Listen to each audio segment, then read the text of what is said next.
Well, the world has still gone nutty, buddy, even downright cruddy, buddy. Wish I missed the past, buddy, but there's still Buddycast. No, don't be naughty, go meet everybody here on Buddycast.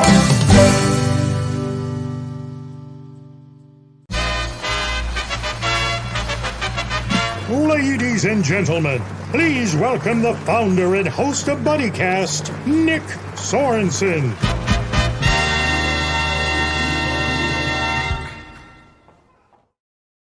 Afternoon, buddies. It's time for everybody's favorite show, Buddycast. I'm your host, Nick Sorensen. Thank you for joining us for another wonderful episode. We've got another very special buddy on this show. If you've ever seen Star Wars, if you've ever seen Return of the Jedi, you know those awesome characters that everyone just loves and adores, those Ewoks. You ever wonder what it takes to be an Ewok? Well, today we have the answer right for you with my buddy Willie. How you doing, Willie? I'm fine, thank you. How are you? I'm doing fantastic. Happy to have you on the show. Welcome to Buddycast. Thank you for inviting me. Of course.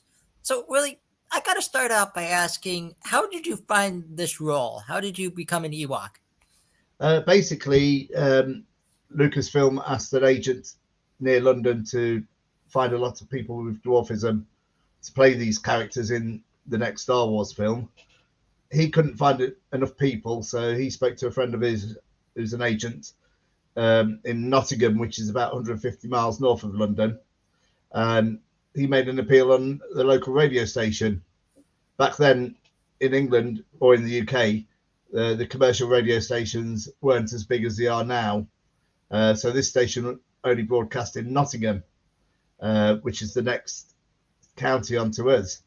And one of the customers in the shop that I was working in at the time happened to hear it, phoned me up and said, "Willie, they're looking for people like you for the next Star Wars film."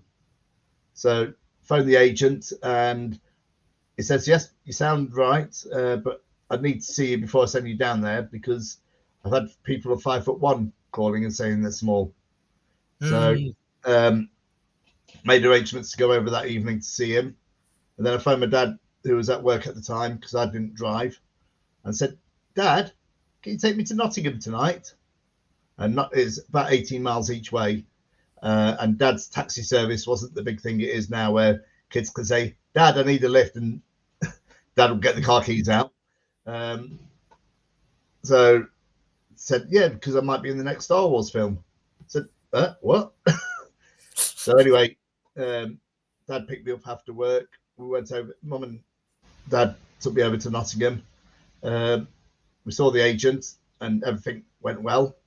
And he said, "Right, you are the right size and everything, so I'll make arrangements for you to go down to the studios." So a few days later, off down to the studios I was, and I'm not one who needs mum and dad to hold my hands. I mean, I was 19 at the time, but with Dad working on the railways, he got a free pass on for the train for him. So I said, "Dad, can you just come down with me because I don't want to be on the train going, 'I'm in the money,' and get there and say thanks but no thanks." So he came on the train. I went to the studios and asked for the lady I was told to ask for. She came in, said, "Hi Willie, come this way," and took me straight to wardrobe and then started measuring me up. And the way that they were talking, I thought, "Have I got a part in this?" The way they're talking, I think I have. So I said, "Excuse me, have I actually got a part in this film?" He said, "Yeah, of course you have." And that's how I got it. Nice. Yeah. Nice. So that brings up my next question. What was it like in that costume? Hot. That's what I was hoping for. That's what I I was could hoping. do with doing it now because I lost a bit of weight and I need to lose a lot of weight.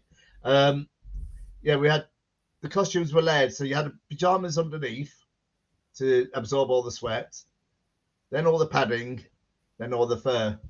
At lunchtime, we took everything off to go and have lunch, and you got the pajamas off, and you just went like that, and you wrung the sweat out. They were extremely hot. Every 10 minutes or so on the set, they were taking our heads off, giving us water, giving us glucose tablets, everything to keep us hydrated. But even with that, a few of us were taken ill. And one day, I didn't feel too good. I said to somebody, "I don't feel too good. I think I'm going to faint." Next thing I knew, I was on the other side of the set. They were taking the costume off me, and Harrison Ford was holding a fan to cool me down. Wow. So a lot of ladies have said, "I would have fainted again then," but it's not my sort. Yeah. How many characters did faint? Like, were there ever scenes where like you would just see like all of a sudden here's the guy next to you, boom, anything like that? It's difficult to say because there weren't especially when you got the head on, you couldn't really see a lot. You're only the screen's only 18 inches away from me now, and you'll just be a blurred vision. Yeah. I mean, we're all sort of getting to know each other without the heads, and obviously sometimes you couldn't remember everybody's name, and with the heads on, you go up to somebody, "Who are you?" And they say the name and they think, "I still no idea." But Harrison Ford, Mark Hamill, and that were brilliant. They're very interactive with us, and as I said, with Harrison Ford holding the fan, it shows that he was feeling for us, and it wasn't just we're the superstars, and they're very interactive with us. Mark Hamill was fantastic. He'd walk by a room, see us in it, and come in and chat. And I was behind the camera one day, and we had a chat about family life, or his family life. So it wasn't just, let's do what we're doing today. It's personal things. Nice. Who were some notable like co-stars with you, like notable Ewoks? Obviously, Kenny Baker and Jackie Purvis.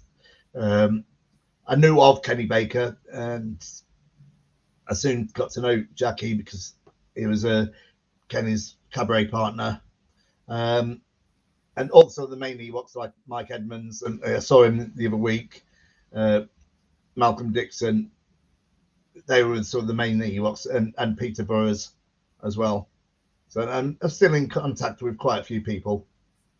Nice. Either the people that directly, or because unfortunately a couple of people are no longer with us. So I'm in contact with the families. Mm-hmm.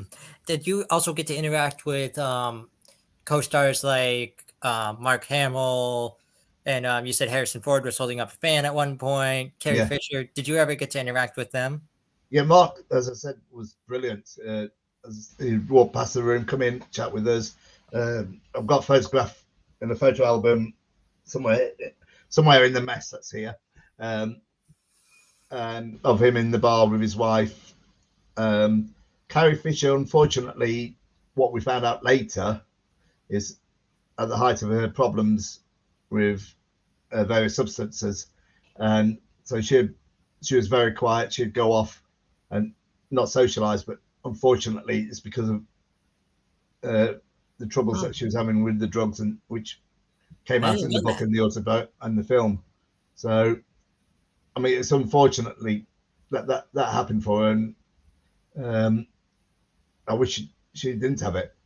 Mm-hmm. Because she probably would have been sociable and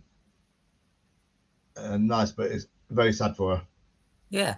What about, you said interacting with Harrison Ford?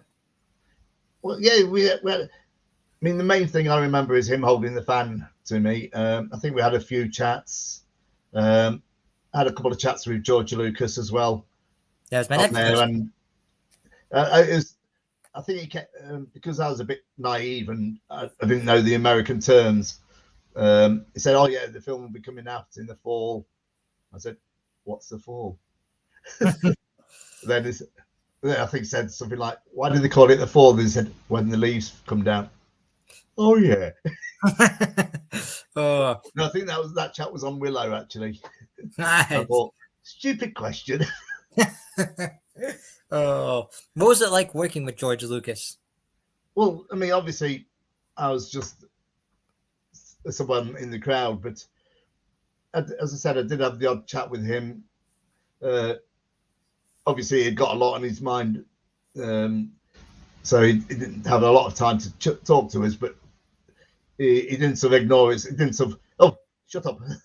If you spoke to him, he'd speak to you. And so, yes, for somebody who'd got a heck of a lot on his shoulders and more than I'd ever be able to cope with, it was very, very, very pleasant. Nice. What about like, did they let you take anything home from the set? Like, did they let you take home any props, any like memorabilia?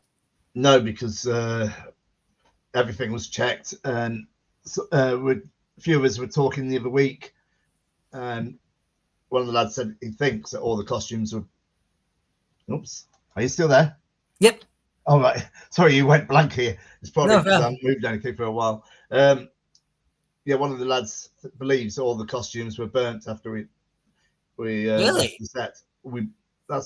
It's difficult. That's what he understood happened. It's the first time I'd heard that, but so I have to take it as read. That's what happened to the costumes. But yeah, we weren't allowed to take anything home. We weren't allowed to take any pictures or anything. Well, not supposedly, anyway. I'd forgotten how many pictures I'd taken because I took a small camera in and took some back in the dressing room, and I happened to spot them the other day when I was looking for something else. But one of the lads, he took a big 35mm camera in and was taking photos of us all, and his widow sold all the slides to somebody, and they came to a Comic-Con a few months back, and I was able to get a picture, some prints from one of those, of a picture of me in the dressing room, costume on and head uncovered, and it's great. Nice. I had hair then as well.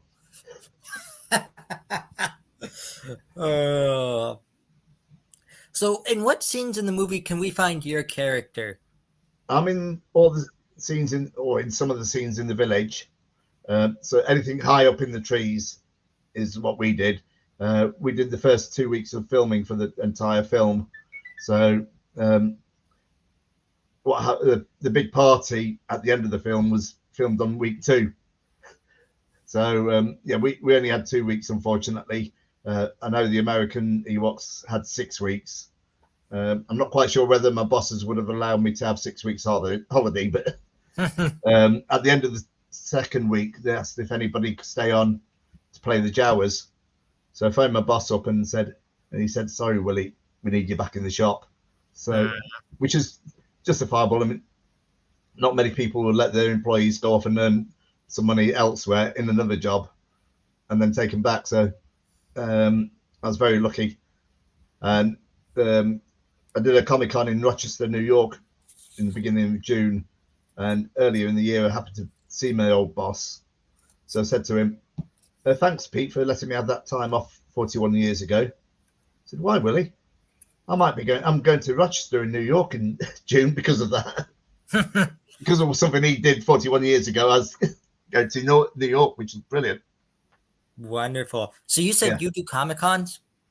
Yes, I do Comic-Cons. I've got one actually tomorrow, which is very, very nice because it's only 3 miles down the road. Nice. That's probably the one I'm going to be late for. But yeah, so I'll take a lot of pictures, sign them, and meet all the fans. And so this one will be nice because of some personal friends coming, which will be good. And Brilliant. One person I've not seen for a long time. Brilliant. I'll have to talk to my buddies. We have a Comic-Con here in my hometown, Pennsylvania. We'll have to see about getting you in for one. Definitely. I'll be up for that. Mm-hmm. What else have you been up to today? What else have you been up to recently? Work-wise, I did a couple of films earlier in the year. One is like a preview film for some former students. We were hoping to do that a few years ago, then COVID hit. And so they've had to reorganize the film because of the budgeting. So if that comes off and we're able to make a big film of it, I'll be very, very pleased because it's my character is really, really good in it. Bit of an evil so, but he's good. He swears at one of the other characters just as his head's being chopped off. I don't know if you've got it over there, but there's a TV series called Spy Amongst Friends. It's about the Kim Philby spy scandal that happened in the UK in the 50s and 60s, where one of our intelligence officers was spying for the Russians, and I've played a small bit scene in that in the cafe, which was good. We did that last year. There's a couple of things sort of in the pipeline that I did last year, which I can't talk about at the moment. But unfortunately, something I was supposed to do a couple of weeks ago, because of the SAG strike in America, it's had a knock-on effect over here because none of the American actors are allowed to work at the moment. And there's going to be American actors in this project I was doing, and of course we couldn't do it. It's been postponed. So, and I'm doing pantomime at Christmas, just northwest of London. So I don't know if you don't have pantomime over there, do you? Pantomime? Pantomime is a Christmas tradition in the theatres. It's a family show. There's a lot of comedy. Some of the comedy it's got two meanings. So the adults read one bit and go, and the kids read it another way, which is cleaner. But, yeah. I don't think I've ever heard of that before. Yeah, it's really good family. It's one of those. It's a British tradition. For some reason, it hasn't taken off all around the world, but it's. I presume it's probably something that could have some adaptations, and it gets kids into theatre. For a lot of the kids, it's the first time they go to the theatre. So that's what kids need nowadays. You know, that theatre interaction to get them involved in the arts. Yes, definitely. So rather than just on the screen and playing games or on the phone. Yeah. So I got a question. This is something that just popped in my head. You know, my senior thesis, my big project that I did at the end of my college career was on dwarfism in the media. How do you view dwarfism in the media today? There has been some headlines. I'm not going to go into that because it has blown up and about a certain film, but I don't want to make any comments about that because there's a lot of people been upset because of one thing or another, and I don't want to sort of reignite any arguments. So, I mean, some of the times it's good, some of the times it's bad. It's difficult to say because what I might think, oh, that's a good piece in the paper. Somebody else is, oh, can't do that, and it's difficult to get the balance right because there are people who would like one thing, and there are people who that would be appalling to them. So. In your acting career, have you ever gotten like notification of a part that maybe you just looked at and went, I don't think I want to do this, or I don't think I don't think this is right for me, something like that? Occasionally you'll get parts. When I was a lot younger, back in the 80s, I did a TV show for a very famous British comedian, and when I got there, they told me what I was going to do. I thought, I don't really want to do this. But the upside of that was during rehearsals, I was sitting just 5 or 6 feet away from Shirley Bassey, listening to her sing. So, nice. And then during the shows, listening to her sing, and people pay a fortune to hear her. Nice. So, but I don't think there's been anything recently that I've had to say, no, that's. But I will do if anything comes up really bad. Nice. So I won't be involved in that. Back in the 80s, I did a TV series in England for the BBC, and it's meant to be sort of showing how awful apartheid was in South Africa, but from a British point of view. And it was anybody under 5 foot was segregated because we don't want them. And I thought it was going to come out. I knew some people would be upset about it, but it did cause a lot of upset in the UK. And we didn't have series 2. Nice. So, buddy, I gotta ask now. I see all the Star Wars memorabilia behind you. Can you tell us a little bit about some of that memorabilia? Well, first of all, it's hiding a lot of rubbish. But right, that side.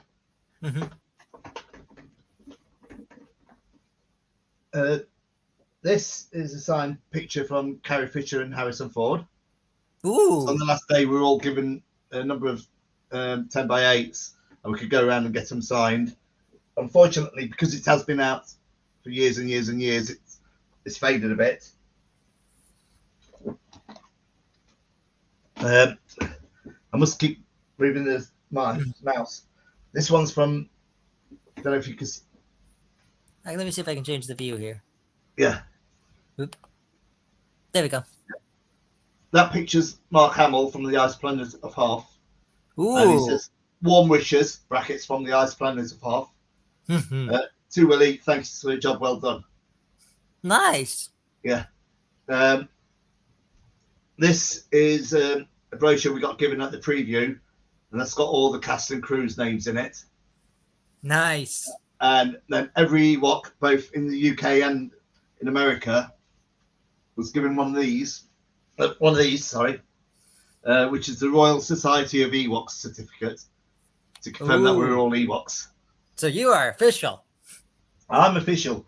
This is a poster I was given a couple of weeks ago, and I've got some copies of it, and so I'm hoping to sell it at the Comic-Cons with the idea that it'll start people's collection. Because at a lot of Comic-Cons, as you may know, people come with a massive big poster that they've had for years. And so hopefully I'll get people buying that tomorrow. And then I don't know if a few months after I did my filming, suddenly got this package in the post, and there's this sweatshirt. But I don't know if you can notice, it says Revenge of the Jedi. Wasn't that the original name of the... Yes, that's what it was originally going to be called. Then everybody said, oh no, the Jedi doesn't revenge, it returns. So hence the change of the name.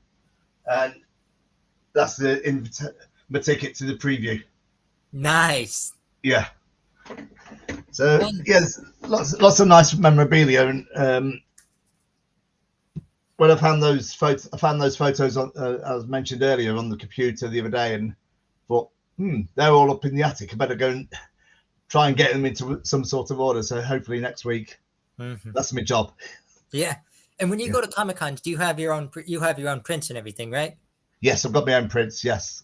Nice. Which I sell, and there's a picture of me because supposedly for continuity, to make sure that and I think at one stage they were going to take them over to America so that they got the right number of people over there wearing the same headscarves and daggers and everything. So there's a picture of 4 of us together, and so I've got a copy of that, which I only got sort of about 10 years ago, and then I've zoomed in on one of the pictures on that to create a picture of myself, so which is pretty good. Love it. So, buddy, I have 2 questions left for you today. Certainly. The first one is one of my favorite questions, brought to us by my buddy Jonas Kane at #Positivity. He wants to know, in your own words, what does it mean to be someone's buddy? Well, it's somebody you can talk to, somebody who can confide in you, and so if you sort of had a bad day, you can talk to them, and if you've got personal issues, you can talk to them, knowing that they're not going to, you know what so and so said, and vice versa. Trust me to sort of advise them if they want, or absorb what they're saying, so they're just getting it off their chest. So that's what a buddy is, and somebody you can have a laugh and joke with, and take the mickey out of, and they'll take the mickey out of you. And have a good laugh. There you go. Yeah. I love that definition. Just someone, a listening ear, just someone you can listening ear, and somebody you can have a laugh with. And I mean, there's a group of us when we get together, we take the mickey out of each other, but then we're serious if one of one's got a problem, then we're there for them. Mm-hmm. Love it. The final question I have for you tonight is what we call the ultimate Buddycast buddy question. You ready for it? Yep. For anyone out there who wants to be an actor, what is your advice to them? Especially nowadays, go to college, go to university, study acting, especially if you're a person with dwarfism, because now some parts are being closed to us, and some of the parts that you don't really want to do are being closed to us. But hopefully there's now better parts, there's more talking parts. So to be able to portray the talking bits properly, or your script, you do need to go to university or college to study. Most of my stuff, especially in the 80s, was just in the background, and I rarely had any talking parts. So I think in the 80s I only had 2 talking parts. Then I took a break from the acting to do office work for 20 odd years, and only came back into the business about 5 or 6 years ago. And obviously things have changed, and you do need to be able to talk and portray your character a lot more nowadays. So go to university, study, and then it'll do people with dwarfism a lot of good if they can actually portray the part rather than I'm just standing in the background. Mm-hmm. So love it. Go to college. Yeah, and that university, and for if you've got the capabilities, if you're academic enough, because I'm not, do go to university if you want to get into the profession. Mm-hmm. I mean, obviously there are some people who just got that ability to do something and don't need the academic bit, and they've got the natural ability. Mm-hmm. Mm-hmm. It's definitely good to have the credentials behind you, though. Yes, yeah, Most definitely.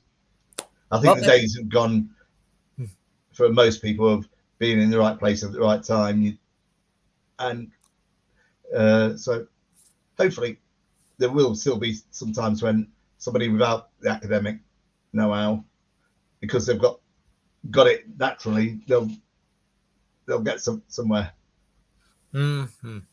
Well, buddy, thank you for being a buddy on Buddycast. Thank you for taking the time to do this interview with me. It's a true pleasure. Thank you for inviting me. Of course. You're welcome back anytime. Thank you. Yeah. Before we close out this episode, I have one favor to ask you. Certainly. Whatever you do today, tomorrow, next week, next month, or even next year, promise me you're going to go out and you're going to go be someone's buddy. I'm always somebody's buddy. There we go. One thing I do hate is disagreements. Mm-hmm. We call those nutty buddies. Yes. Mm-hmm. Yeah. For all my buddies out there, this is my buddy Willie. Please watch Star Wars. You might catch him. You never know. Yeah. Thank you Thank you, everyone. Hello, everyone, and enjoy yourselves. Yes. I'm your host for joining another episode of everybody's favorite show. Well, the days are going fast, buddy, we've got to make them last, buddy, before they've all gone past, buddy, tune in to Buddycast. But don't feel nutty, go make it, buddy, here on Buddycast.